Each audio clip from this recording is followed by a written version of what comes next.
ಒಕ್ಕಲಿಗರ ಸಂಘದ ವತಿಯಿಂದ ಎಸ್ಎಸ್ಎಲ್ಸಿ ಮತ್ತು ಪಿಯುಸಿ ಮಕ್ಕಳಿಗೆ ಪ್ರತಿಭಾ ಪುರಸ್ಕಾರ ಕಾರ್ಯಕ್ರಮವನ್ನು ಚಿತ್ರದುರ್ಗದಲ್ಲಿಂದು ಹಮ್ಮಿಕೊಳ್ಳಲಾಗಿತ್ತು.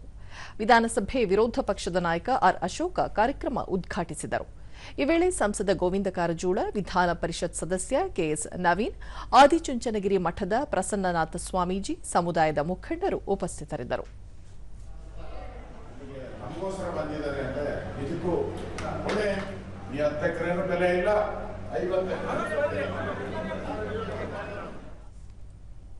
ಬಳಿಕ ಆರ್ ಅಶೋಕ, ಹಿಂದೆ ರೈತ ಕುಟುಂಬಗಳ ಶ್ರೀಮಂತಿಕೆಯನ್ನು ಹೊಲ, ಗದ್ದೆ, ತೋಟ ಇತ್ಯಾದಿ ಆಸ್ತಿಗಳ ಮೂಲಕ ಅಳೆಯಲಾಗುತ್ತಿತ್ತು.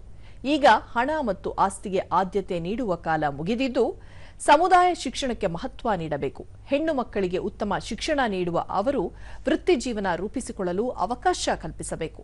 ಇದರಿಂದ ಸಮಾಜದ ಸಬಲೀಕರಣ ಸಾಧ್ಯ ಎಂದರು. ರಾಶಿ ಇದೆ, ಇದರ ಮೇಲೆ ತೀರ್ಮಾನ ಮಾಡ್ತಾ ಇದ್ರು. ಹೆಣ್ಣು ಕೊಡ್ಬೇಕಾ, ಗಂಡು ತಗೊಂಡ್ಬರ್ಬೇಕಾ ಅನ್ನೋದು. ಈಗ ಹಂಗಲ್ಲ.